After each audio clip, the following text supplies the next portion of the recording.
Meron ka bang bangko sa PS Bank sa Mandaluyong? Yes or no? Yes, Mr.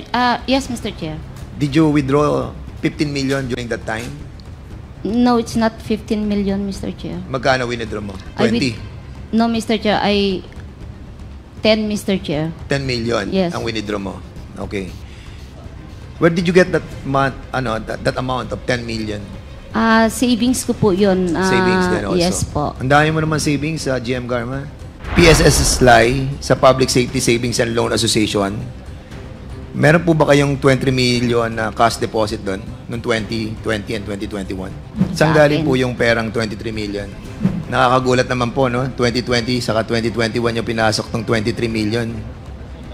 Meron ka ng savings sa PPSLI, may mga properties ka pa. At you remember your houses sa Cebu? You have 3 houses sa Cebu. 23 million from PSSLI, your 10 million from PS Bank, your different properties that was established in this Quadcom, and the dollars that are being exchanged for the Philippine money for dollars with Bilela.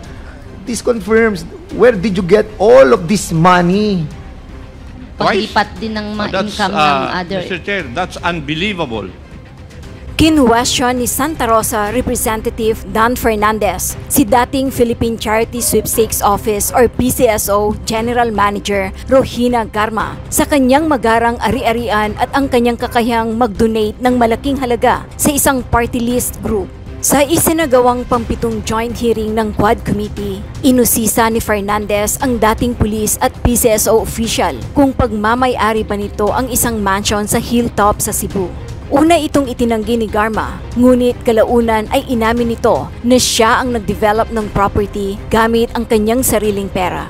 Inusisa rin ng isa sa Quad Committee Chair ang ginawang donasyon na 2 million pesos ng PCSO sa ilalim ng kanyang pamamahala para sa STL Foundation, kung saan ang kanyang pinsan ang second nominee, habang ang first nominee ay ang asawa ng isang police officer na malapit sa kanya. Napaamin si Rohina Garma na siya ang nagtalaga ng ilan niyang mga kamag-anak, kabilang ang kanyang anak sa PCSO noong pinamumunuan pa niya ito. Kinwestiyon ni Dan Fernandez ang hagbang na ito, lalo't kinumpirma ni Garma na walang sapat na kwalifikasyon ang kanyang anak na ibinigay nitong posisyon bilang confidential agent.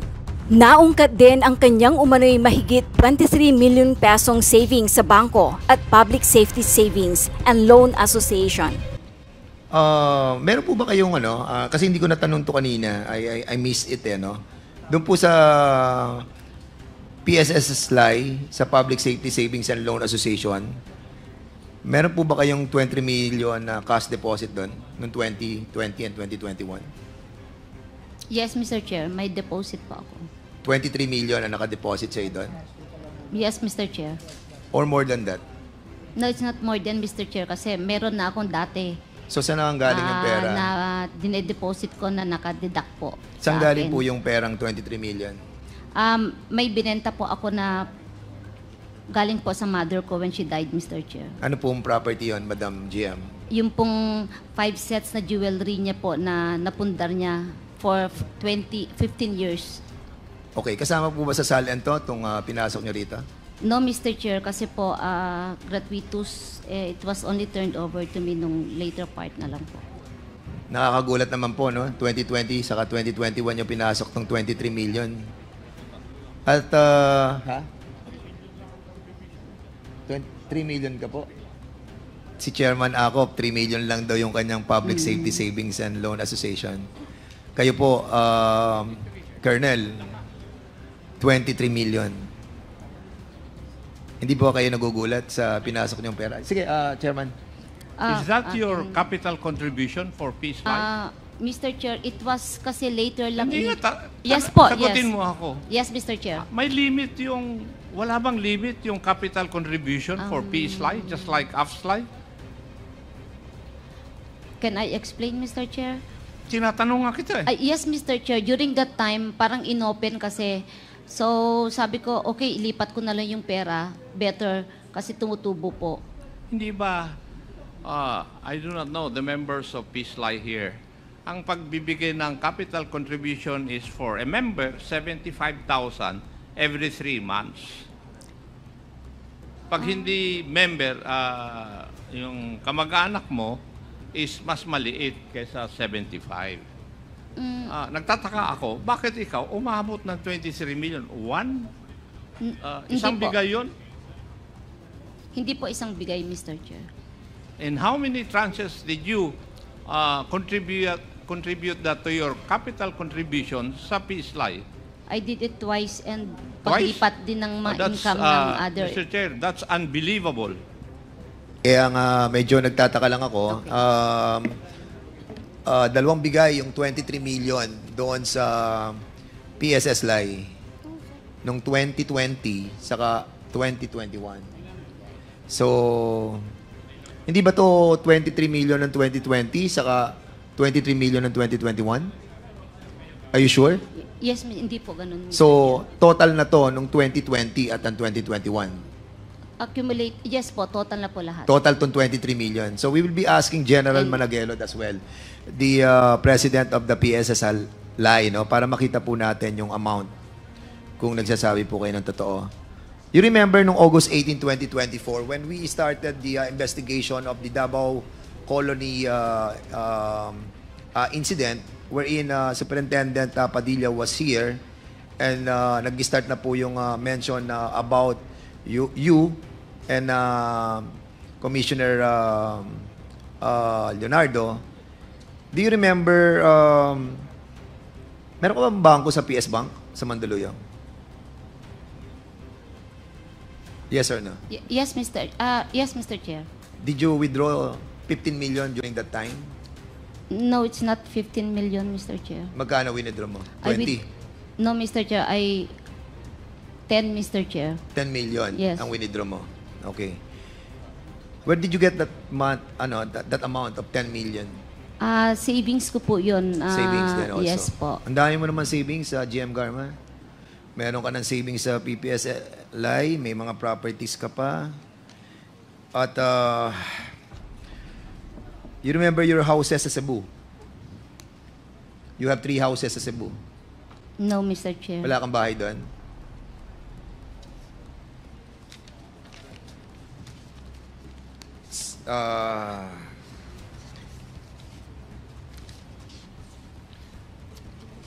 Wala kang bahay sa Central Visayas, sa Cebu City, sa Sitio Tupas? We will find out. Sa Cantipla 1, Tabunan, Cebu City. Cantipla. Was that the, Mr. Chair? Your house. Ilang beses ka nakita dito? Nagpunta po ako, Mr. Chair. Pero Correct. it's not. Cebu City, sa may Transestal Highway, Cebu City. Wala din po, Mr. Chair. So yung sa Tabunan ay sa iyo na bahay. Can I make an explanation, Mr. Hindi, Chair? sabihin mo lang muna sa akin. Opo, kung- opo. Yes, bahay mo yun. Yan, no. How much did you buy for this property? I did not buy it, Mr. Chair. Kaninong bahay to? Actually, there was an old house. And during that time, when I was the city director, Mr. Chair, Paano naging sa iyo kung hindi mo binili? I will explain. Sige, go ahead. If you will allow me, Mr. Chair. Yes. I will just get my notes. Okay. During that time, Mr. Chair, nag-establish kami ng detachment. Kasi daanan po kasi yan ng mga mag-exit from Cebu City, ginagawang exit po yan going to the province. Yun po yung kasagsagan po na maraming mga incidents po ng mga patayan or something. So I want to secure the boundary para hindi makalabas. Madali pong i-confine yung lugar kung sakali. So nag-establish kami na detachment po doon. And nakita ko po, may area doon na inalaw naman kami to establish, and there's an old house. Okay. So kinuha mo yung property yun? Can I explain further, Mr. Yes. What you're trying to tell us that naglagay kayo ng detachment just like in Hilltop na naglagay ka rin ng detachment na ginastos mo ng almost 1 million pero yung bahay mo nandun sa may taas. Is that correct, di ba? Ganun ang sitwasyon mo eh. Yung detachment nasa ibaba para mabantayan yung bahay sa itaas. Yun yung sa hilltop. Yung dito sa Cebu, Hilltop. meron din kayong detachment and then meron din property. I'm referring to only one area, Mr. Chair. Okay. It's not a... So isang only a- detachment lang to na pinag-uusapan natin. Yes, Mr. Chair. And during that time po, marami po mga officers na nagpatayo din ng property nila doon. If you will allow me to mention, gumaya lang po ako, Mr. Chair. O, sige. Ang Sino usapan lang naman doon is, bawal magputo ng puno, magtanim ka na magtanim, alagaan mo yung lugar. So sino yung mga sinasabi mo mga officers na there's meron din? a 4-story house doon owned by General Medina. May bungalow po doon sina Sir Sinas, kina General Delvo, General Lee po, may container van, sina Sir Minong, Pem Solante, may house po and cockpit arena po doon. Meron din pong foundation lang po na hindi natapos, owned by 2 generals and other police officers po. Can you submit that copy of those personalities that you have mentioned? Yes, Mr. Chair. I want to see all those personalities that you have mentioned to us. Okay. Si Chuck Barondog, meron ding bahay doon? Chuck. Colonel, meron ka rin bahay doon sa hilltop? Thank you, ma'am. Sir, Meron ka rin bahay? Yes or no? no, sir. Wala kang bahay doon? Kayo ni Ibon? No, sir. Sa hilltop? In Cantipla, sir, no, sir. Speak louder. Sir, no, negative, sir. Wala kayong bahay doon, ha? Wala, sir. Grialdo, Hector.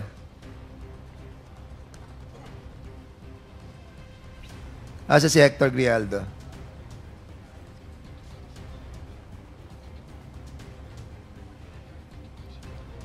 Okay. For the meantime, did you issue GM kay sa Mandaue City ng STL operation kay Piona Trading and Supply Corporation owned by Ibon Barondog, Mandaue City? In-issue mo ba siya ng authority to operate? Yes or no? Piona po ang nanalo po sa Yes. bidding. Yes, Mr. Oo, Chair. kay Ibon.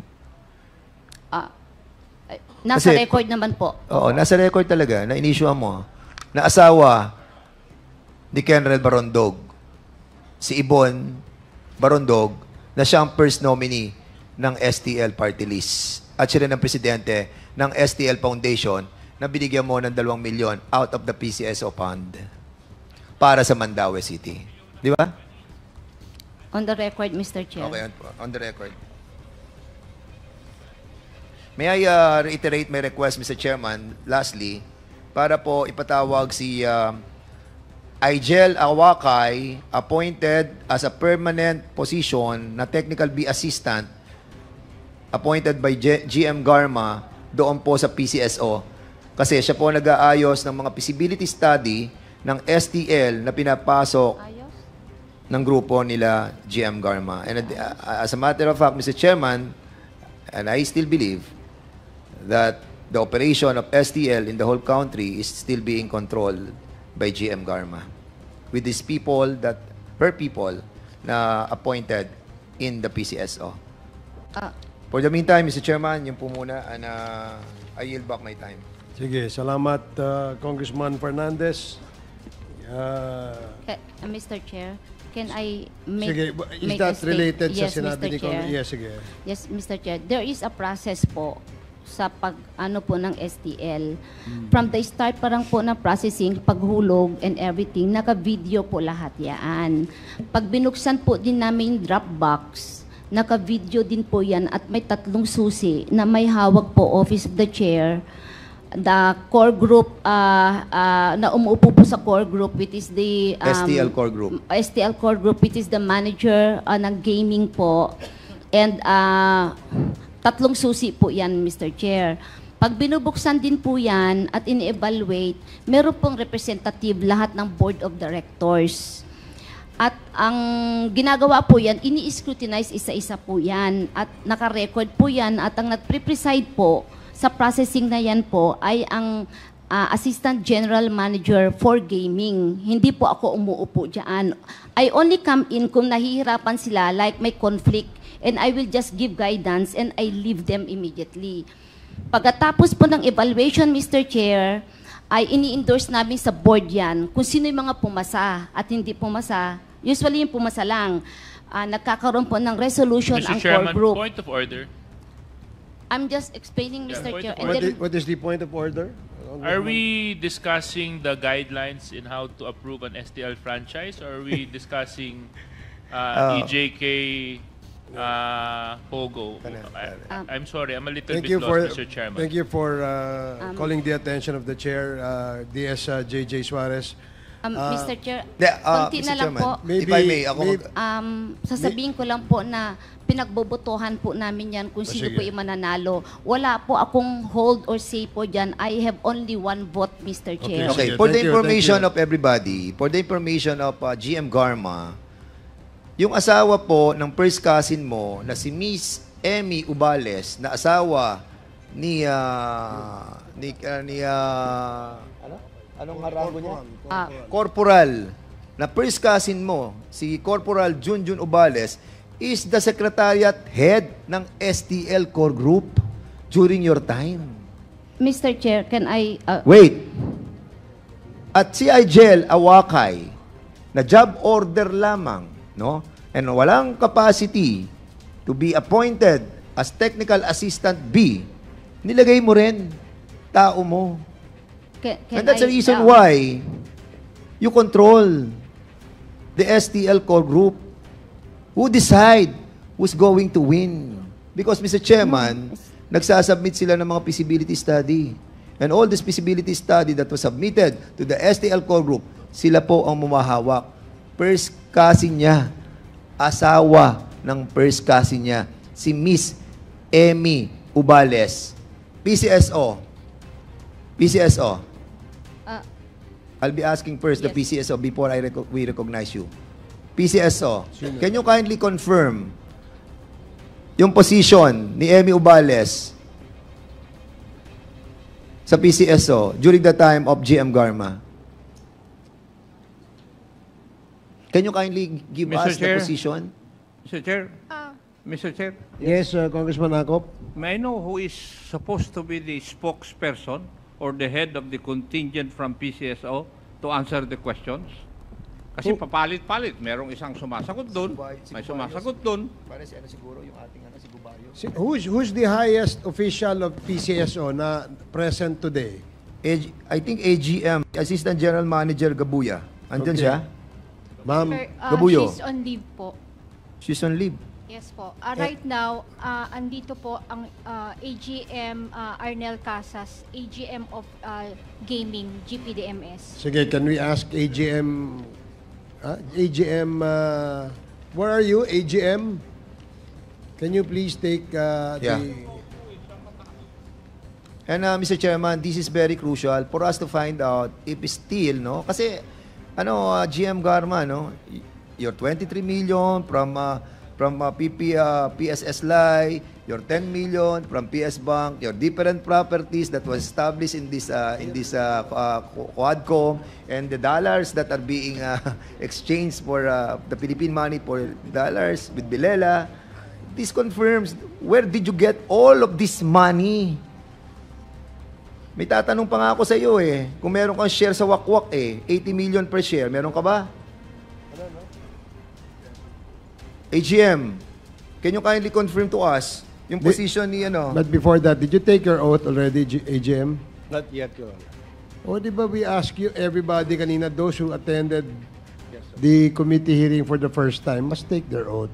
So, Comsec, please administer the oath.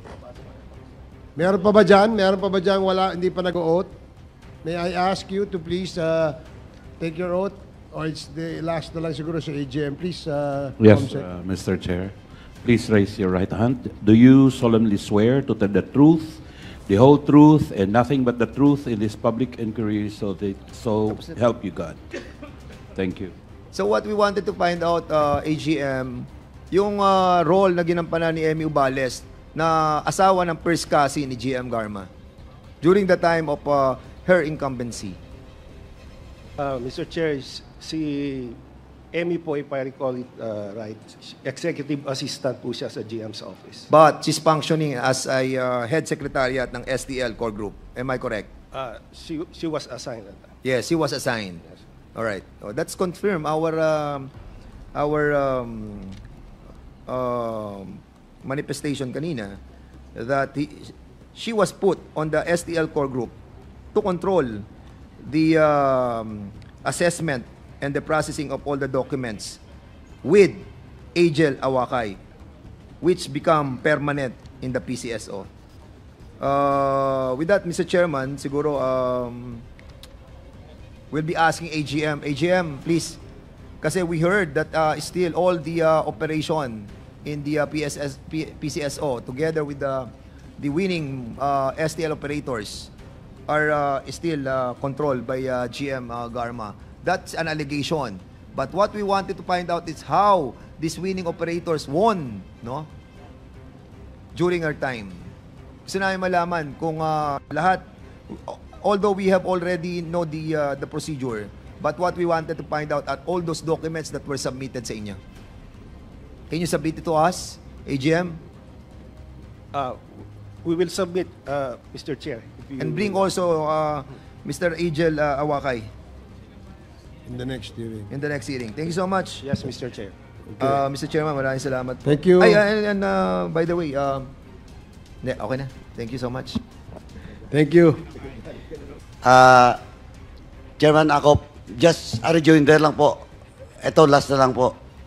Ito, now, with the interpellation, the question being raised by Chairman Akop and the rest of the members of this committee, medyo malinaw na po. And of course, the testimony that was given by the PDEA, na indeed, wala pong drugs. Siningit na lang after the death of the late General Bayeroga. Please take note of that, CIDG. Paki-take note po yan. Now, eto, Mr. Chairman, we know for the fact that Colonel Gamma is also Class 97. And Colonel Guijardo, during the time was the Chief of Police of Mandaluyong, was also her classmate. Class 97 din po. At usap-usapan sa loob ng PNP noon, alam nyo na itong 2006 na si Colonel Sante, the time Major Sante, ang involved dito sa pagpatay. Now, Mr. Chairman, Major Sante, last na lang to po. Ito, last na lang na tanong ko sa iyo. Kasi usap-usapan doon, with regards to the murder of General Barrioga, pag inoperate si General Barrioga, dapat hindi lumabas doon sa Mandaluyong, in which that is the AOR of General Colonel Grijaldo the time. Is it correct? Yes, Your Honor. O, paki-state mo nga, sino ang nag-order at paano sinabi sa iyo na dapat wag lumabas doon sa Mandaluyong ang implementation ng plano na yon? Kasabay po yan nung message na binigay yung inisyuhan na po nung umaga ng July 30, 2020. Inisyuhan nila ng sasakyan plus driver si Sir Wesley. Tapos kasama po yung binigay na dapat within Mandaluyong lang. Sinong nagbigay ng instruction within Mandaluyong lang? Si Colonel Leonardo po. Si Colonel Leonardo. Of course, Colonel Leonardo will deny it, but malinaw po na yung conspiracy between those persons mentioned in the affidavit and the testimony of Colonel Sante Mendoza, class 2006, at matunog yun, alam yun ng mga opisyal na Colonel Major Sante at the time is involved in this operation dahil doon sa STL na problema po. Yun lang po, Chairman. Thank you. Thank you, Congressman Paduano.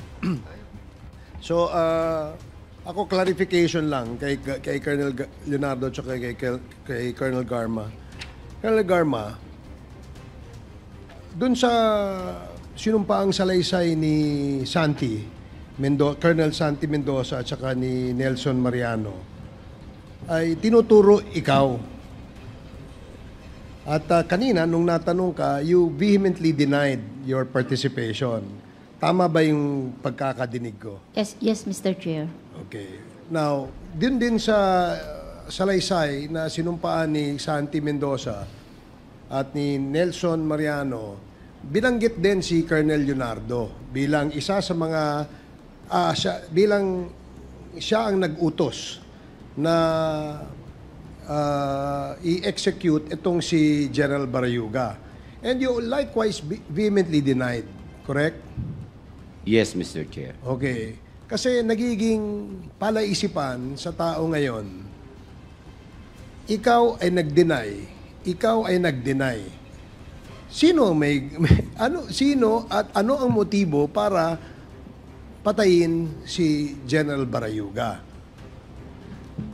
It's a big puzzle to everybody, and I'm sure all the Filipino people watching nag-iisip.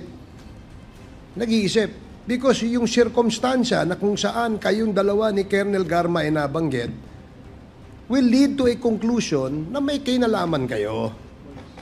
Ngayon, dahil ganun ang konklusyon ng marami, Colonel Leonardo, kung ikaw man ang nagplano at gumawa at nag-utos kay Santi Mendoza, maaring merong nag-utos sa'yo na mas mataas pa kesa sa ranggo mo. Tama? Is that a correct assumption? Unang-una, hindi ko po, I vehemently denied yung accusation po na yon. At wala akong inutusan, wala rin pong nag-utos sa akin, Mr. Chair. So talagang hindi mo inaamin ang iyong partisipasyon dito sa assassination kay General Barayuga? Yes, Mr. Chair. Ikaw naman, Colonel Garma, dinedeny ni Colonel Leonardo. And I am also sure that you will deny your participation in this.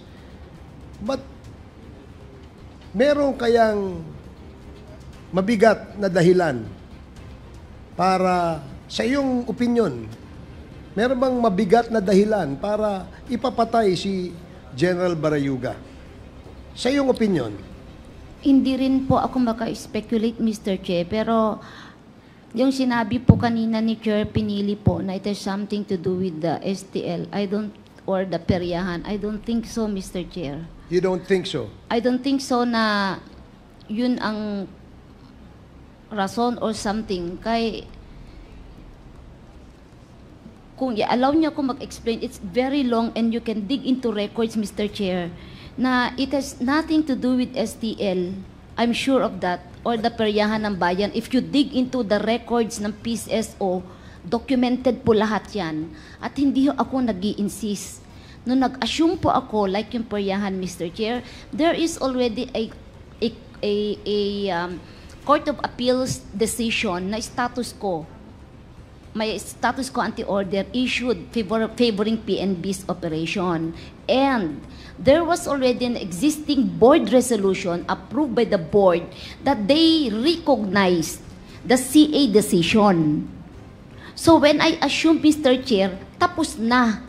Recognize ni PCSO na mag-ooperate si peryahan. That's how I understood the language of that sa board resolution. What I did is simply implemented it kasi tapos na po.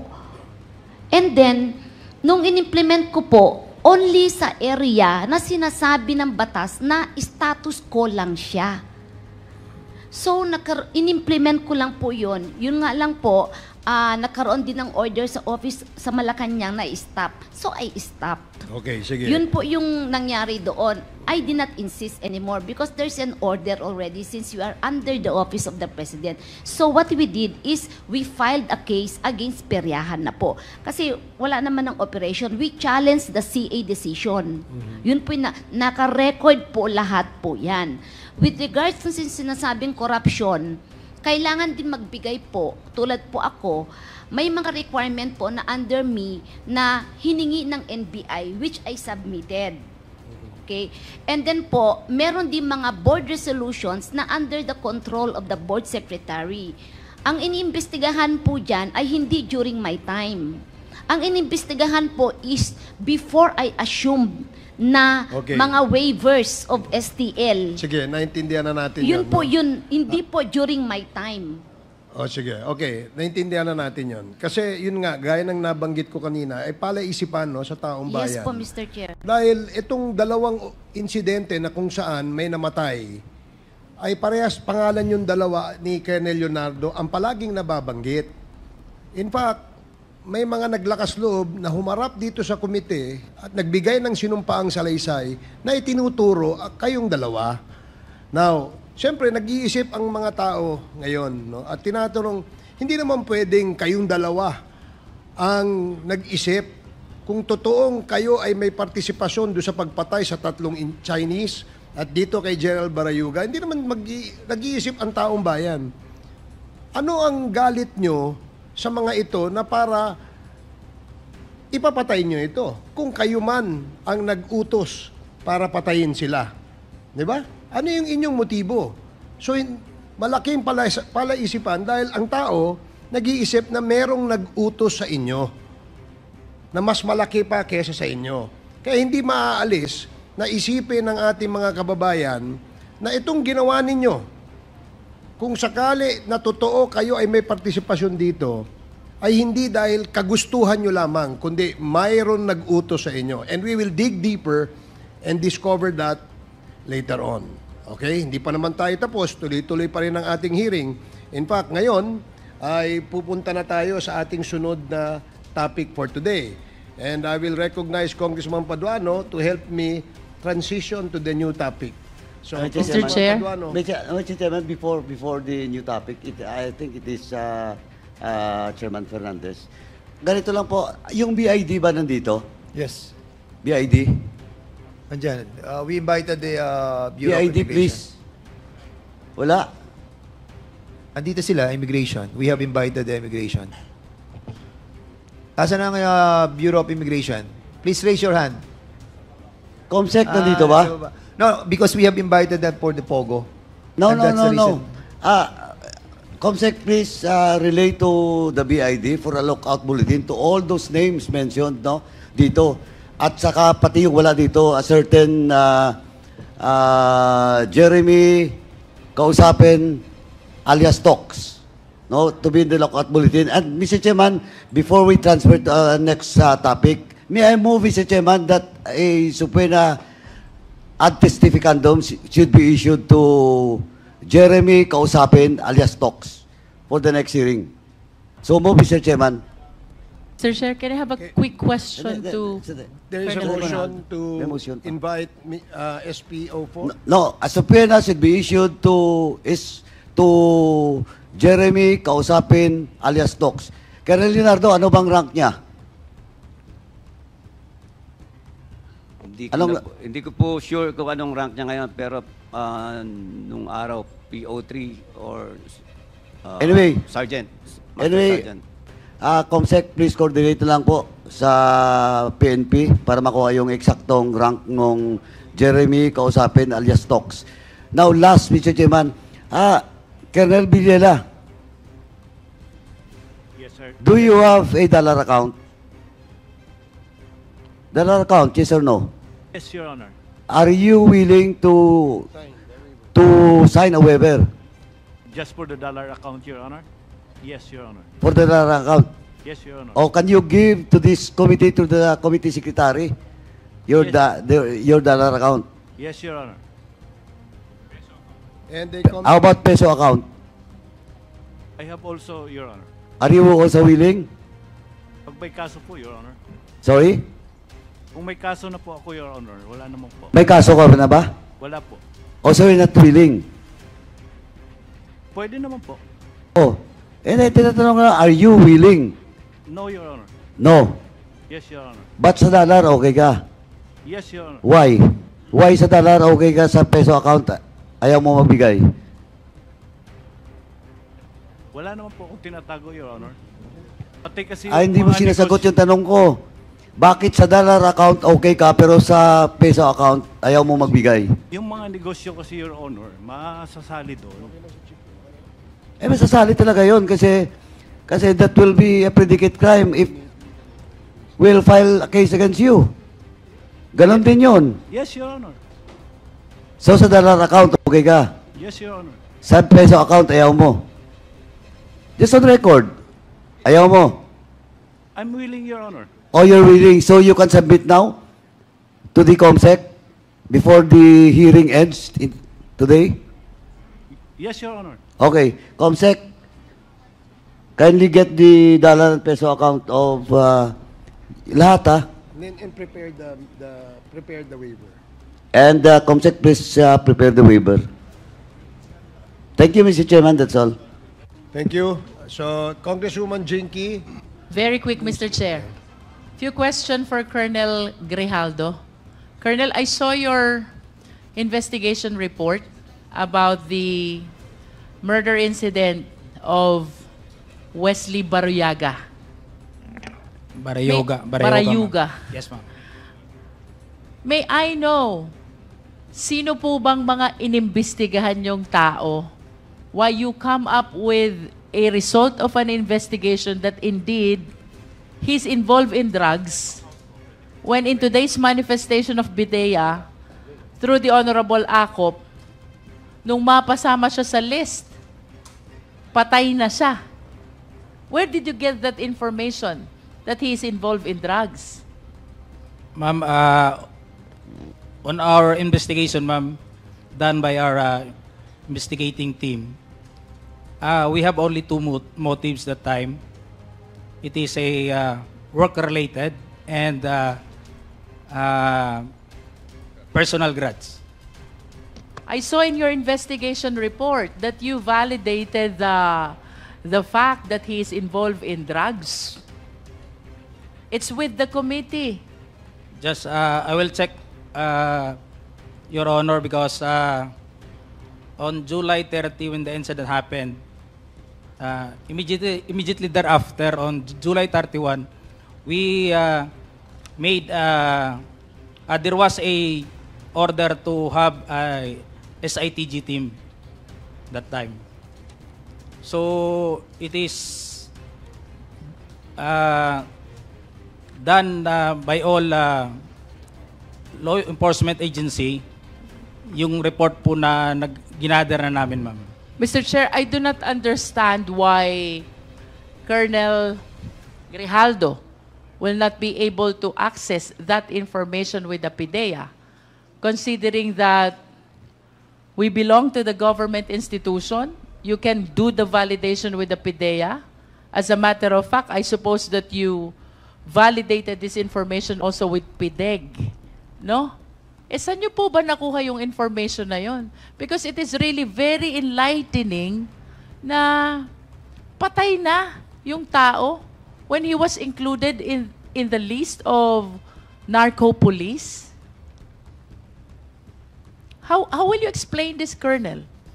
What I do not understand what kind of investigation you were able to come up with. Pulis po kayo, di po ba? Yes, ma'am. Kayo po ang head ng Mandaluyong? Yes, ma'am. Mandaluyong Police Station. Mandaluyong Police Station, and you have the rank of colonel. And I understand you have mastered already the process of investigation. And by investigation, you do not rely on 1, 2, or 3 persons only. You do a lot of validation with different sources. Do you agree to that? Yes, ma'am. Ay bakit po yung napakasimpleng information na si Wesley Barayuga ay napasama lang after his death, hindi nyo na-unfold? Ma'am, mayroon na pong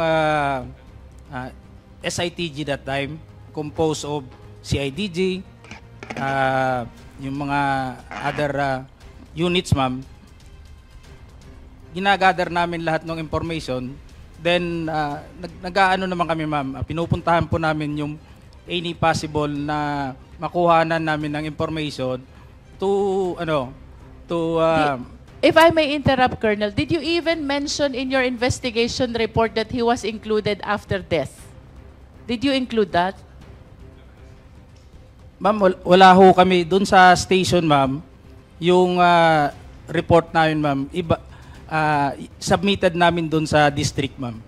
Mr. Chair, I just want to manifest that I lament that it seems to me that the investigation is a cover-up of what really transpired. And if I may request it with the committee, can we possibly look into the possible cover-up of this incident as clarified already during the interpellation of the Honorable Acop? Because if so, Mr. Chair, at the very least, we are seeing a case of obstruction of justice here against Colonel Grijaldo. I submit, Mr. Chair. Thank you, Congresswoman Luistro.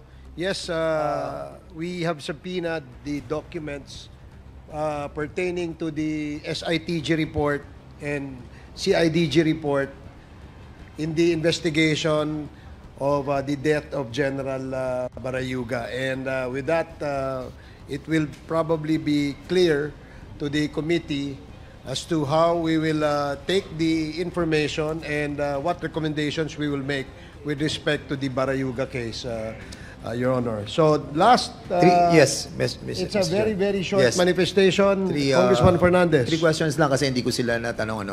I was out when they have delivered their affidavit. Mr. Santi Mendoza, anong magiging nyo by telling to this committee on what really transpired? I mean,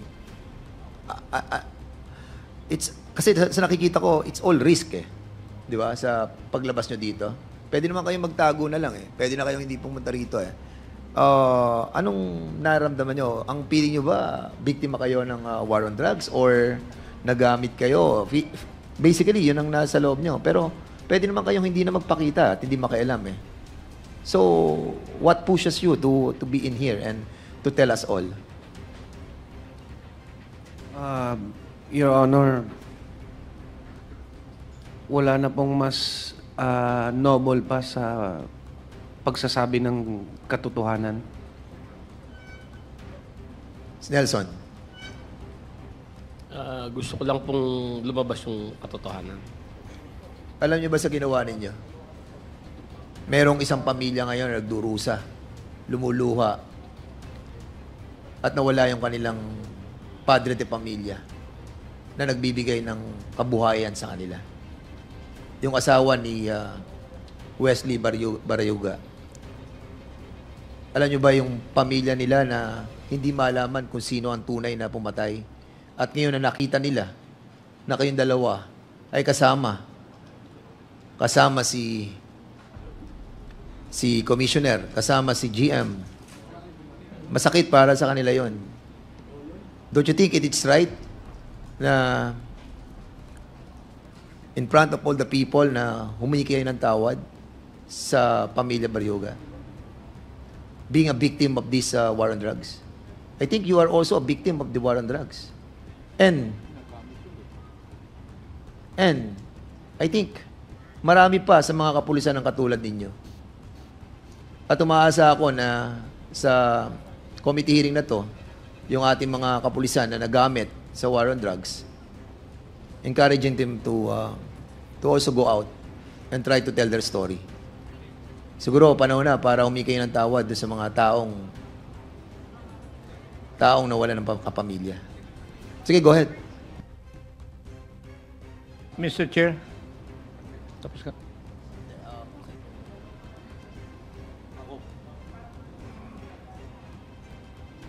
Ito ang pagkakataon nyo kasi sinasabi nyo, di ba, na hindi nyo alam that hindi sila kasama sa high value target. Alam nyo na kasama sila sa high value target. But hindi nyo alam the reality na wala pala sila talaga sa listahan at sinama lang sila sa listahan. Correct? Yes, Your Honor. So, do you want to kausapin yung may bahay o yung pamilya, mga anak, mga apo ni Wesley Barayuga? Nanonood sila sa mga pagkakataong ito. Nakita mo yung ibon palipad-lipad dyan kanina? Baka mamaya si Wesley na yan. Yes, Your Honor. Humihingi po kami ng taus-pusong sana po ay maunawaan yung aming kalagayan.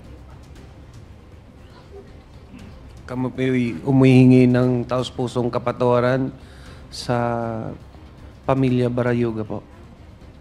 Yun lang po. Mr. Chair?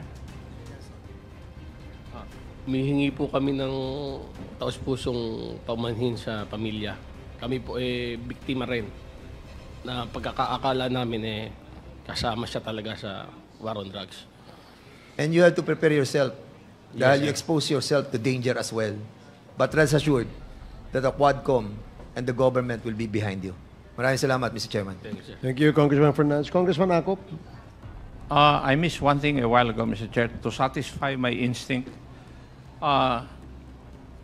Colonel Mendoza, kung napanood mo yung video, unang pumutok kanan, di ba? Yes. Yes, Your Pero Honor. hindi tumigil yung sasakyan. Tumigil lang nung hindi siya makaabante dahil may sasakyan doon sa harap nung binabaril na siya on the left hand.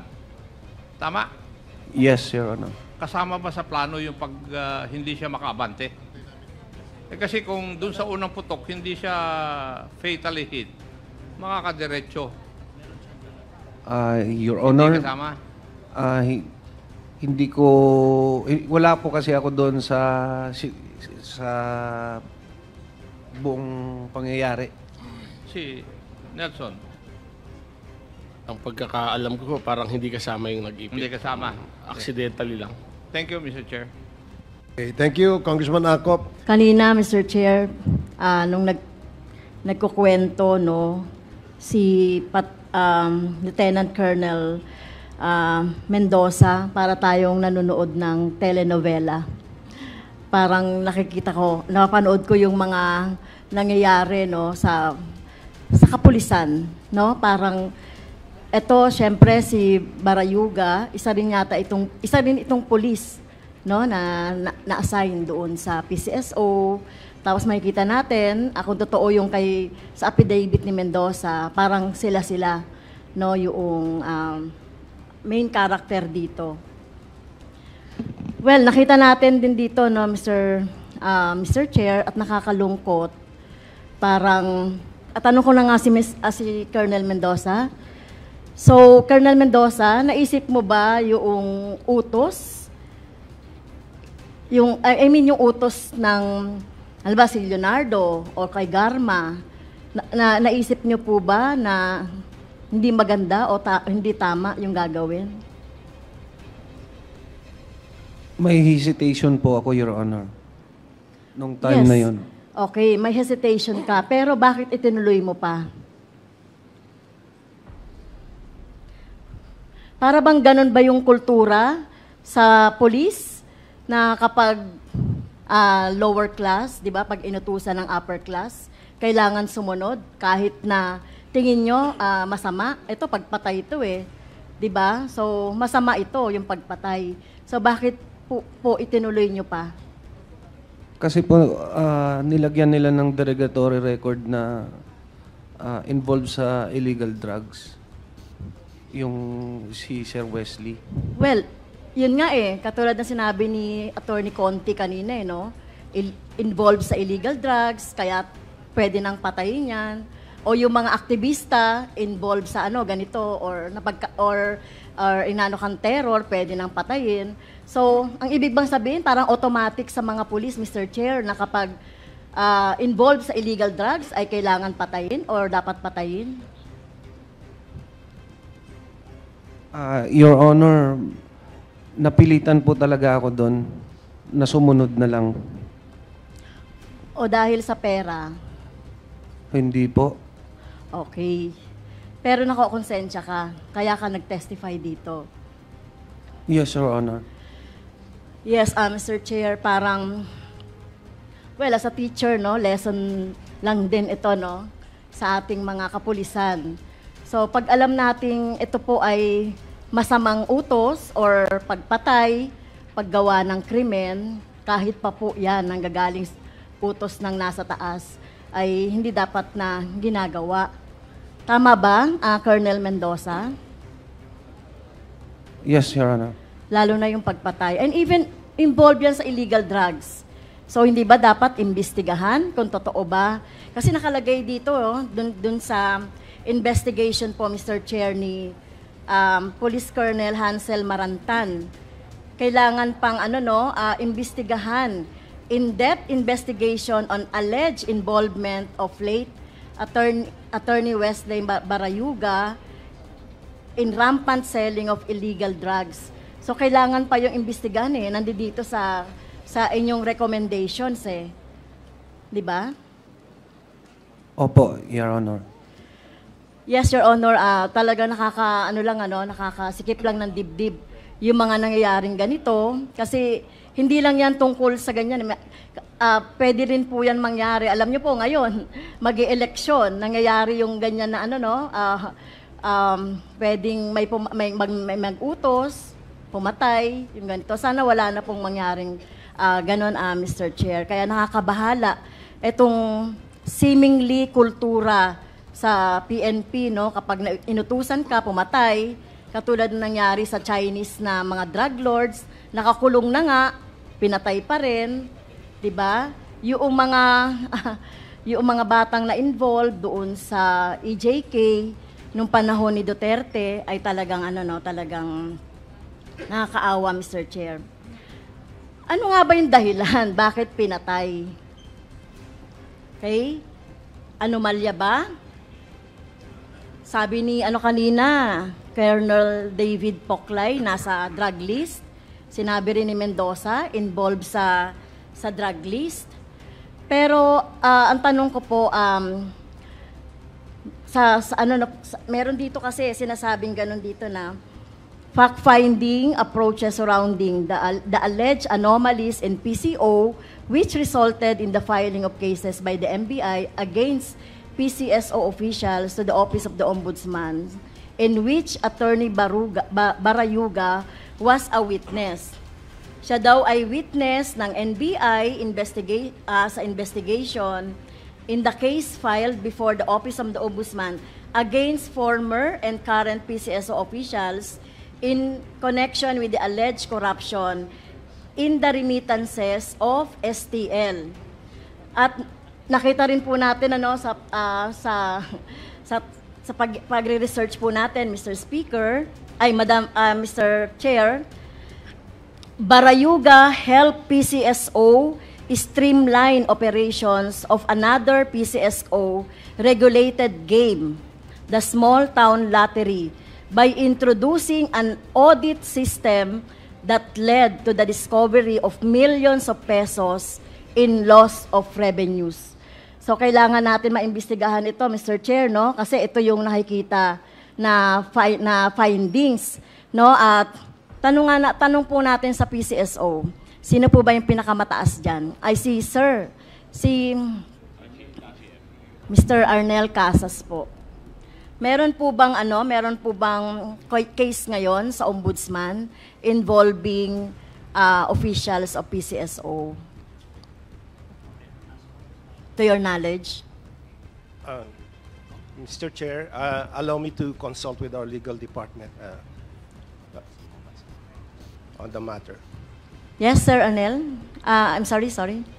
Meron po ba kayong alam na Allow me to consult po with our legal officer. Wala. Mr. Chair? Mr. Chair. 1 minute lang po, ma'am. Okay, 1 minute suspension, Mr. Chair. Okay. Session suspended. Thank you. Mr. Chair, as per my consultation with our legal department, we did not receive any official communications as regards any case filed in the Ombudsman. Mr. Chair. Okay, so Mr. Chair, nandito kasi sa findings.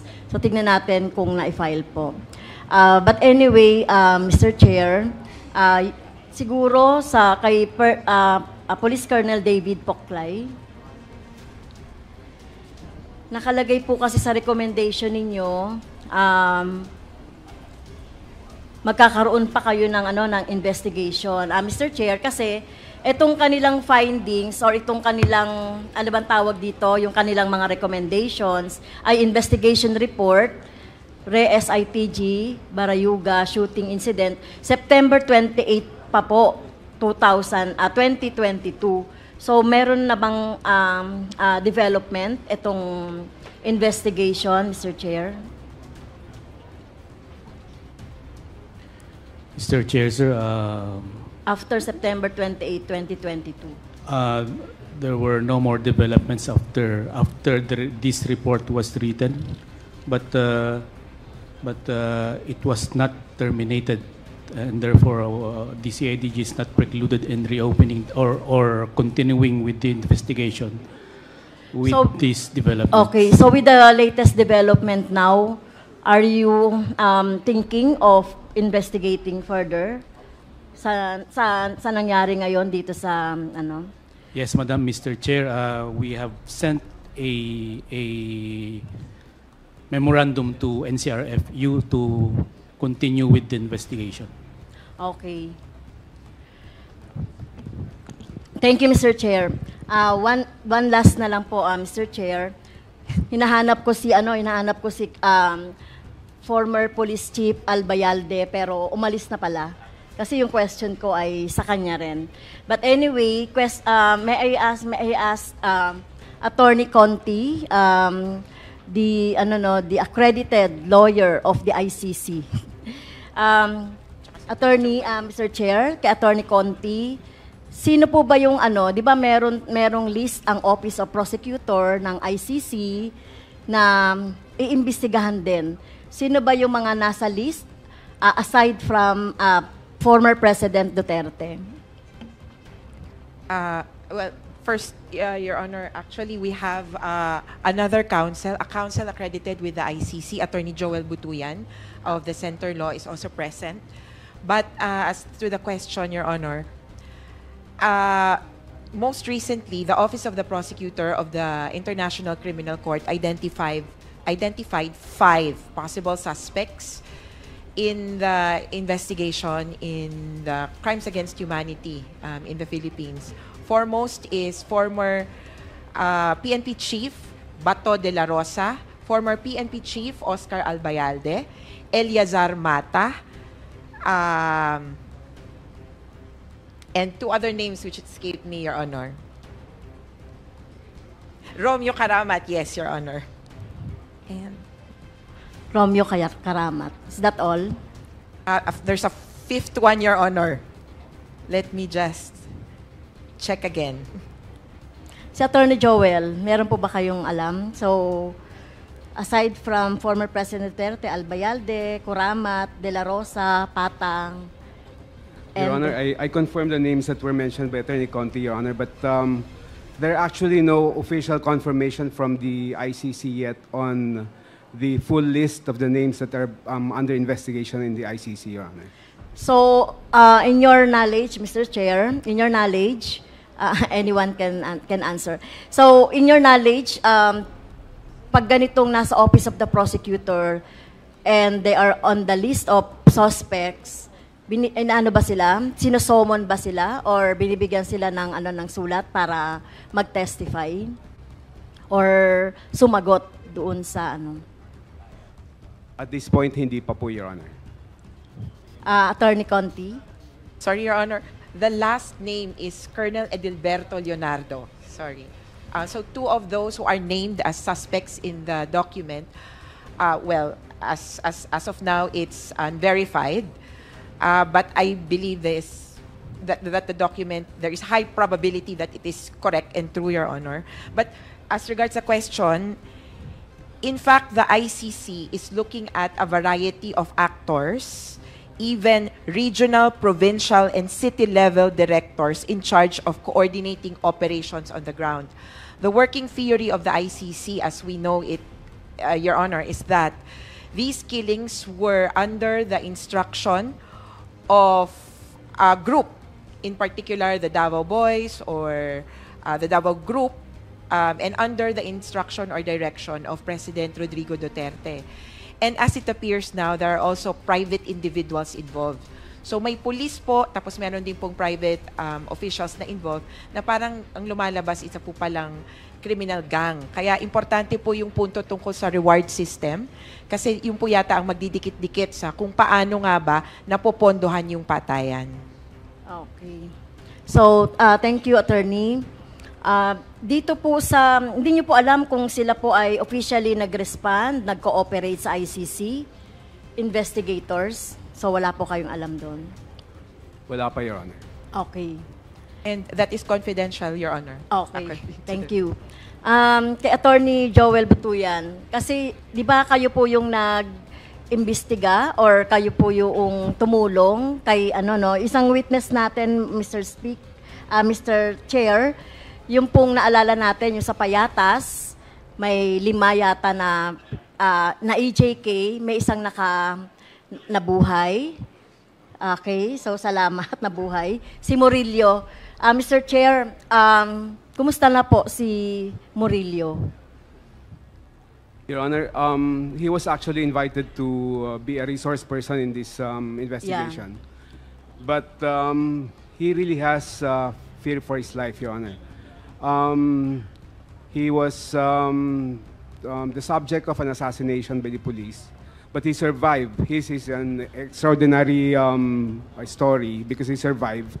And he identified the policemen who fired at, who killed 4 of his friends and who fired at him, Your Honor. A direct assault case was filed against him in the trial court of Quezon City. We got him acquitted after 7 years of hearings. But in the multiple murder cases and frustrated murder case that we filed in the Office of the Ombudsman, it slept the sleep of the dead for 6 to 7 years. And then after we got Mr. Murillo acquitted, the Office of the Ombudsman dismissed the cases that we filed against the policemen, Your Honor. So in July this year, we appealed to the Court of Appeals on the administrative case and then to the Supreme Court on the dismissal of the criminal cases, Your Honor.